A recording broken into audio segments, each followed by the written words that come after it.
According to the latest findings from the researchers at Prince of Songkhla University or PSU, COVID-19 patients who also develop pneumonia are at high risk of contracting pulmonary tuberculosis or TB.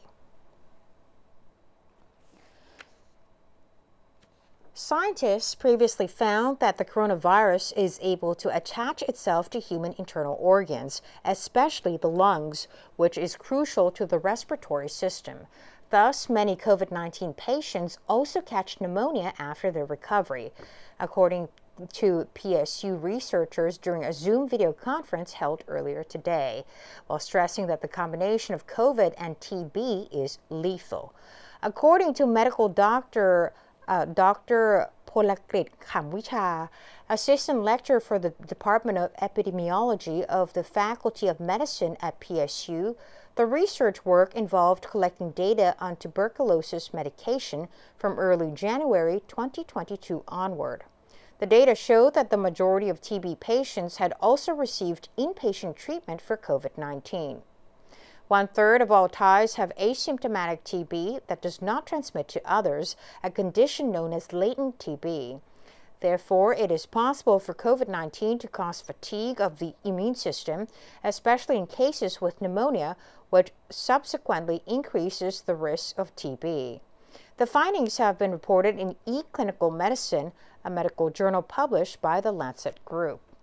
One of the researchers, Professor Dr. Wirasak Jongsu Wiwatwong, curriculum chairman of the International Program for Graduate Study in Epidemiology for the Department of Epidemiology of the Faculty of Medicine at PSU, noted that people with COVID-induced lung infections are also 7 times more susceptible to TB. Additionally, Dr. Wirasak recommended that those with pneumonia from COVID have periodic TB checkups. This is especially true for those residing in TB-prevalent developing countries. Our concern is that if this support the hypothesis of Dr. Polakit that for those who have a lung infection from COVID, they eventually got higher risk for getting active TB later. I think this is our main finding. It's 7 times high. Individually, if you got COVID pneumonia, you have to go and check up for TB once in a while because you have increased your risk of getting TB, especially if you are in developing country where TB is still prevalent. And we propose that the health insurance system should cover this screening process so that these people will not have no financial barriers to access to early care. Mainly because the TB is a public health security.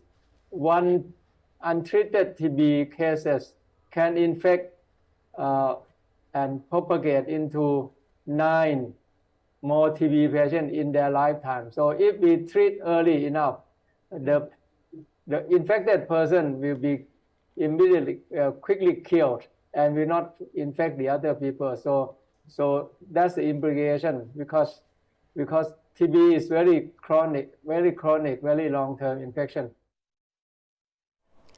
It is also noted that the increased TB risk does not associate with particular strains of COVID a patient may have. As long as the patient develops pneumonia from the coronavirus, the chance of getting TB will increase as well. Additionally, Dr. Wirasak said the new findings may imply that people should pay more attention to TB as the world is stepping to the post-COVID era. It's difficult to say that because we don't have the information on what strain it is. The data is collected in the both in the alpha, delta, and Omicron periods. So this is, I would say that this is in general. It has been shown by our colleagues in the same medical school that if you got COVID pneumonia, whatever strain you have the same severities. It's different only in the general risk, but once you got into pneumonia, you get the same risk of getting a lot of complications. By that, we would say that by linking these two findings, we would say that any COVID pneumonia is risky. I think we should be humble about our finding a little bit because this is the first finding in the world. And we have to check whether it's reproducible in other countries. The problem is that most of the developed countries don't have TB. They are not at risk.